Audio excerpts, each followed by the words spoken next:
ಶ್ರೀದೇವಿ ಮಹಾತ್ಮೆ. ಶ್ರೀದೇವಿ ಜಾನಮ್ಮ ಮಹಾಲಕ್ಷ್ಮಿ, ಬಂಡಾರಹಳ್ಳಿ ಭದ್ರಾವತಿ. ತಾಯಿಯ ಆಶೀರ್ವಾದದೊಂದಿಗೆ 18ನೆಯ ಅಧ್ಯಾಯ ಜೀವನ್ಮುಕ್ತಿ ವಿವೇಕ. ದೇವದೇವನು ಪೇಳ್ದ ಕರುಣದಿ ದೇವಿಯೊಳಗೈಕ್ಯವ ವಿವರವ ಜೀವನ್ಮುಕ್ತಿಯ ಮಾರ್ಗವನು ಸಾಂಗದಲ್ಲಿ ಋಷಭಂಗೆ. ನಂದೀಶ್ವರನು ಪಾರ್ವತಿ ಮಹಿಮೆಯನ್ನು ಕೇಳಿ ಆನಂದಭರಿತನಾಗಿ ಮಹಾದೇವನಿಗೆ ಭಕ್ತಿಯಿಂದ ರಮಿಸಿ, ಸ್ವಾಮಿ, ನನಗೆ ಗೌರೀದೇವಿಯಲ್ಲಿ ಲೀನವಾಗುವ ಜೀವನ್ಮುಕ್ತಿ ವಿವೇಕವನ್ನು ಬೋಧಿಸಿ ಎಂದು ಪ್ರಾರ್ಥಿಸಲು ಭಗವಾನ್ ಶಂಕರನು ವೇದಾಂತ ಸಾರವನ್ನು ಹೇಳುತ್ತಾನೆ. ವೈರಾಗ್ಯ ತಾಳಿ ಜನದಿಂದ ಆದಷ್ಟು ದೂರವಿದ್ದು ಪ್ರಾಪಂಚಿಕ ಬಯಕೆ ಚಿಂತೆಗಳನ್ನು ತೊರೆದು ಏಕಾಂತದಲ್ಲಿ ಆಸನದ ಮೇಲೆ ಕುಳಿತು ದೇವಿಯನ್ನು ಒಂದೇ ಮನಸ್ಸಿನಲ್ಲಿ ನಿಲ್ಲಿಸಿಕೊಳ್ಳಬೇಕು. ಶ್ರಮ, ದಯ, ಶ್ರದ್ಧಾಗುಣಗಳಿಂದ ಗುರುಭಕ್ತಿಯಿಂದ ದೇವಿ ಪೂಜೆಯನ್ನು ಮಾಡಬೇಕು. ದೇವಿಯ ದಿವ್ಯ ರೂಪವನ್ನು ಮನಸ್ಸಿನಲ್ಲಿಯೇ ನೆನೆಯುತ್ತಾ ಇರಬೇಕು. ಹೀಗೆ ಧ್ಯಾನಿಸಿದವರಿಗೆ ದೇವಿಯ ಮೂರ್ತಿಯು ಮನದ ಒಳಗೂ ಹೊರಗೂ ಒಂದೇ ಬಗೆಯಾಗಿ ಕಾಣುವುದು. ಯಾವ ಆಸೆಯನ್ನೂ ಇಟ್ಟುಕೊಳ್ಳದೆ ದೇವಿಯನ್ನು ಭಜಿಸುವ ಸಾಧಕನಿಗೆ ದೇವಿ ಹೊಲೆಯುತ್ತಾಳೆ. ಸಕಲ ವಾಸನೆಗಳನ್ನೂ ತ್ಯಜಿಸಿ ಭಜಿಸುವವರು ಪರಬ್ರಹ್ಮನಲ್ಲಿ ಲೀನವಾಗುತ್ತಾರೆ. ದೇವಿಯು ಸಾಧಕನನ್ನು ಮಗುವಿನಂತೆ ಸದಾ ಬೆಂಗಾವಲಾಗಿ ನಿಂತು ಸಲಹುತ್ತಾಳೆ.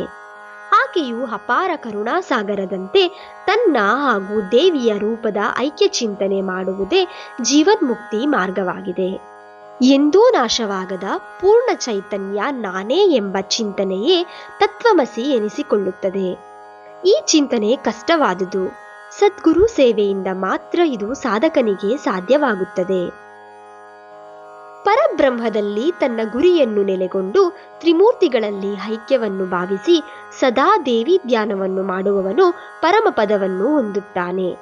ವಿಧಿ ನಿಷೇಧಗಳು ಯಾವುದೂ ಈ ಯೋಗಿಯನ್ನು ಬಾಧಿಸುವುದಿಲ್ಲ. ಜೀವನ್ಮುಕ್ತನಾದ ಯೋಗಿಯು ನಿಂತ ಸ್ಥಾನವೇ ಪುಣ್ಯಕ್ಷೇತ್ರ.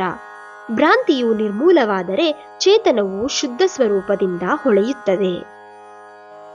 ಜೀವನ ಲಿಂಗ ದೇಹಕ್ಕೆ 10 ಇಂದ್ರಿಯ, ಪಂಚಪ್ರಾಣ, ಮನಸ್ಸು, ಬುದ್ಧಿ, ಈ 17 ಗುಣಗಳನ್ನು ಸೇರಿ ನೋವು ಎಂಬುದು ಉಂಟಾಗಿದೆ.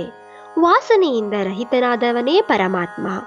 ಯಾರು ಹಾಲಿನಲ್ಲಿ ಹಾಲು, ನೀರಿನಲ್ಲಿ ನೀರು, ಸಕ್ಕರೆಯಲ್ಲಿ ಸಕ್ಕರೆಯಂತೆ ಪರಮಾತ್ಮನಲ್ಲಿ ಬೆರೆಯುತ್ತಾರೋ ಅವರೇ ಜೀವನ್ಮುಕ್ತರೆನಿಸಿಕೊಳ್ಳುತ್ತಾರೆ. ಹೀಗೆ ಶಿವನು ಋಷಭನೊಂದಿಗೆ ಜೀವನ್ಮುಕ್ತಿ ವಿವೇಕವನ್ನು ಹೇಳಲು ಆತನಿಗೆ ಆನಂದವಾಯಿತು.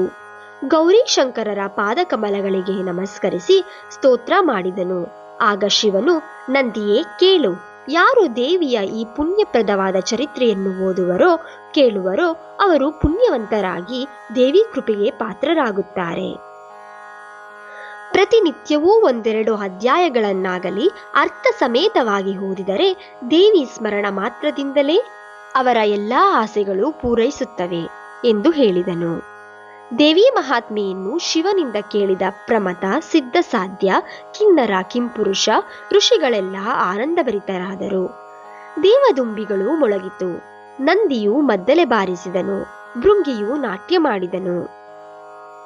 ಸೂತ ಪುರಾಣಿಕರು ದೇವಿ ಮಹಾತ್ಮೆಯನ್ನು ಶೌನಕಾದಿ ಮಹಾಮುನಿಗಳಿಗೆ ನಿರೂಪಿಸಿ, ಋಷಿಗಳೇ, ಪಾರ್ವತಿಯ ಈ ಸುಂದರವಾದ ಚರಿತ್ರೆಯನ್ನು ಕೇಳಿದವರಿಗೆಲ್ಲ ಶುಭವಾಗಲಿ ಎಂದು ಹರಸಿದರು. ನಂದಿಯ ದೆಸೆಯಿಂದ ಎಲ್ಲರಿಗೂ ದೇವಿ ಮಹಾತ್ಮೆಯ ಶ್ರವಣವಾಗಿ ಲೋಕ ಕಲ್ಯಾಣವಾಯಿತು ಎಂಬಲ್ಲಿಗೆ ವಚನ ದೇವಿ ಮಹಾತ್ಮೆಯ ಪಾರ್ವತಿ ಮಹಿಮೆಯಲ್ಲಿ ಜೀವನ್ಮುಕ್ತಿ ವಿವೇಕವೆಂಬ 18ನೆಯ ಅಧ್ಯಾಯವೂ ಮುಗಿಯಿತು.